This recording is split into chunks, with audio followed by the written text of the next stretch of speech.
Bienvenue sur votre école du futur, c'est M. Diallo, professeur de SVT.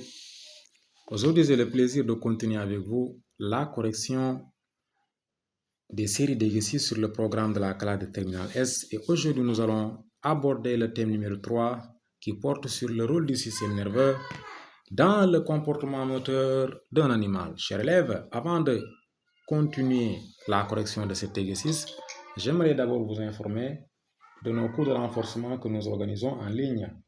Alors, si vous êtes intéressé par ces cours de renforcement, pendant lesquels nous corrigeons beaucoup d'exercices qui sont très intéressants et qui peuvent vraiment vous aider dans le cadre de votre préparation de votre bac, des concours, mais également des évaluations, je vous invite à nous écrire à ce numéro-là, 677 619 29 22. Alors, sans plus tarder, nous allons commencer par la lecture de l'exercice. Alors, chers élèves, on vous dit exercice 3. Le biceps et le triceps sont deux exemples de muscles antagonistes. Explique comment ces deux muscles antagonistes ont des réactions inverses lors de l'étirement de l'un d'entre eux.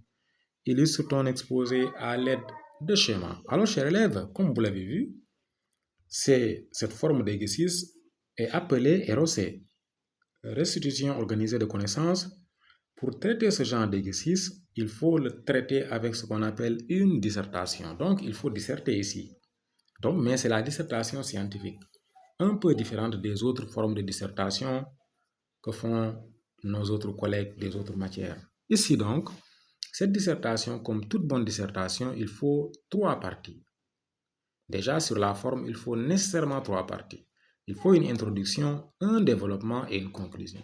Dans l'introduction, il faut amener le sujet, il faut poser le sujet et il faut proposer un plan. Ensuite, dans le développement, c'est là-bas où vous allez exactement répondre à la question qui est posée et enfin, vous allez conclure. C'est bon. Donc, pour ne pas allonger la vidéo, nous allons directement passer au développement. Donc ici, il sera question de voir que dans le développement, nous devons expliquer comment en réalité ces deux muscles antagonistes ont des réactions inverses lors de l'étirement de l'un d'entre eux. Alors, expliquer comment ces deux muscles antagonistes ont des réactions inverses lors de l'étirement de l'un revient tout simplement à expliquer le réflexe myotatique avec coordination des muscles antagonistes. C'est bon? Parce que c'est le sujet même qui nous dit que le biceps et le triceps sont des exemples de muscles antagonistes. Donc, expliquer le fonctionnement le comportement de chacun de ces deux muscles-là revient simplement à expliquer, chers élèves, le fonctionnement du réflexe myotatique avec coordination des muscles antagonistes. Donc, on va écrire grand 1. Le titre, c'est quoi? Réflexe myotatique. Réflexe myotatique avec coordination des muscles antagonistes. Ici, exemple, je mets le biceps et le triceps. C'est bon? Donc, chers élèves, qu'est-ce qu'un réflexe myotatique? Le réflexe myotatique, qu'est-ce que le réflexe myotatique, chers élèves? Comme on vous l'a dit dans le cours, le réflexe myotatique est la contraction d'un muscle suite à son propre étirement, chers élèves. C'est lorsque le muscle est étiré, l'étirement est une situation inhabituelle, une situation qui n'est pas en réalité une situation initiale, qui est une situation de perturbation. Alors cette situation-là doit être corrigée. Et pour corriger cette situation, le muscle va se contracter, car en se contractant, il va corriger l'étirement. C'est bon. Donc c'est ça un réflexe myotatique. C'est la contraction d'un muscle suite à son propre étirement. Alors, ici, on a deux muscles, à savoir le biceps. C'est les deux muscles qui sont au niveau de votre bras. Le biceps qui est là.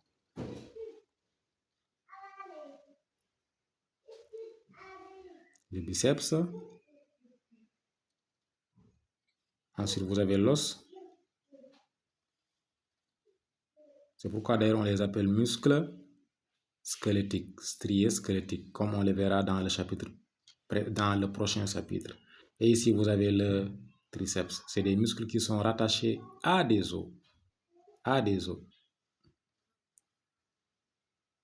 En ce qui concerne le biceps et le triceps, il faudra que vous compreniez que la contraction de l'un s'accompagne avec le relâchement de l'autre.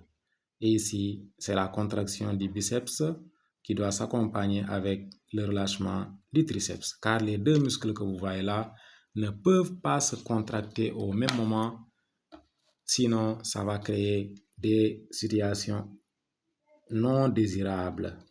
Donc les deux muscles-là ne peuvent pas se contracter au même moment. Là, vous avez le muscle avec ses nombreuses fibres musculaires. C'est bon?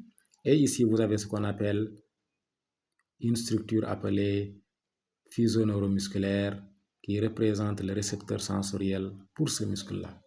Qu'est-ce qui va se passer? Si vous étirez le muscle-là, l'étirement du muscle va provoquer la naissance d'un message nerveux au niveau en réalité du fuseau neuromusculaire. Alors, à partir de ce moment, un nerf sensitif va se charger de transmettre l'information nerveuse au niveau du centre. Le centre nerveux ici représente, chers élèves, le centre nerveux c'est la moelle épinière. Et on va représenter donc une coupe transversale de la moelle épinière avec ces deux substances, à savoir une substance grise en forme de X interne ou centrale et une substance blanche périphérique. C'est bon? À partir de ce centre nerveux-là partent une paire de nerfs rachidiens. C'est bon? Et un nerf rachidien est constitué par une racine dorsale au niveau de laquelle vous avez un ganglion spinal et une racine ventrale. C'est bon? Chers élèves, donc voici un exemple d'une coupe transversale de la moelle épinière. Donc, ok. Comme vous pouvez le voir ici, vous avez ici une coupe transversale de la moelle épinière. Donc, quand le message nerveux est né ici, suite à l'étirement du muscle là, qu'est-ce qui va se passer? Une fibre nerveuse sensitive, un neurone en forme de T, va transmettre l'information nerveuse au niveau du centre. Arrivé au niveau de la substance grise, qu'est-ce qui va se passer? Il va simultanément, chers élèves, il va simultanément stimuler deux neurones. Il va stimuler un motoneurone déjà, un neurone moteur. Il va exciter un neurone moteur qui va aller lui également transmettre un message nerveux excitateur au niveau du muscle qui est le biceps. Il va exciter le biceps. N'oubliez pas que le biceps était étiré. Quand il l'excite, le muscle là va se contracter. Donc, le biceps s'est contracté. Alors, il faut obligatoirement relâcher le triceps car les deux là sont deux muscles antagonistes. Donc, qu'est-ce qui s'est passé? Quand le message nerveux sensitif est arrivé à travers la fibre nerveuse sensitive, il a stimulé, regardez, je mets ici les signes plus, il a stimulé le motoneurone qui est allé innerver le biceps. Et il va au même moment stimuler un interneurone qu'on appelle un interneurone inhibiteur qu'on appelle neurone d'association. La stimulation d'un interneurone inhibiteur va accentuer son pouvoir inhibiteur. Donc, son action inhibitrice va être davantage accentuée. Qu'est-ce qui va se passer? Il va donc, lorsqu'on excite le neurone inhibiteur, il va inhiber le motoneurone M2. Et c'est lui qui va aller amener des messages nerveux inhibiteurs au niveau du triceps et il va l'inhiber. L'inhibition du triceps va provoquer son relâchement. Vous voyez? Donc, lorsque le message nerveux arrive au niveau de la substance grise, la fibre nerveuse sensitive va exciter un motoneurone qui va aller innerver le biceps et il va le stimuler. C'est pourquoi on a mis ici le signe plus. La stimulation du biceps provoque sa contraction. Au même moment, puisque sa contraction ne peut pas s'accompagner avec la contraction du triceps, la fibre nerveuse sensitive va exciter également un interneurone inhibiteur. Le voici l'interneurone inhibiteur, on appelle interneurone inhibiteur qui est un neurone d'association. L'activation de l'interneurone inhibiteur va renforcer son pouvoir inhibiteur. Voilà pourquoi il va inhiber un motoneurone M2 destiné à aller innerver le triceps. Voilà pourquoi la stimulation, la contraction du biceps, voilà, c'est ce qui explique, chers élèves, la contraction du biceps s'accompagne avec le relâchement du triceps. Donc, chers élèves, si vous avez pris seulement cette boucle de neurones-là, regardez, récepteur sensoriel, fuseau neuromusculaire, ensuite neurone sensitif, et je prends cette voie-là seulement. Regardez, arrivé ici, stimulation du motoneurone M1, on va dire, et excitation du neurone. Qu'est-ce qui va se passer? Dans ce cas, je serai seulement dans le réflexe myotatique simple. Mais si je l'associe avec cette boucle-là, je serai dans le réflexe myotatique avec coordination des muscles antagonistes. Donc, chers élèves, c'est ça qu'il faut expliquer dans le texte. Après avoir expliqué, illustré par ce schéma-là, le titrer et légender tous les éléments-là. Ici, vous allez mettre triceps. Ici, vous allez mettre l'os. Ici, vous allez mettre biceps. Vous allez mettre muscle contracté, muscle relâché. Ensuite, ici, message nerveux afférent. Ici, vous allez mettre interneurone.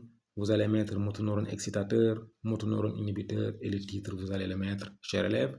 Après avoir fait tout ça, vous allez expliquer ce qui se passe surtout au niveau de la substance grise. Tout se passe au niveau de la substance grise. Il faudra que vous expliquiez que les impulses là représentent des activations, donc des stimulations. La fibre nerveuse sensitive, arrivée au niveau de la substance grise, elle fait deux excitations.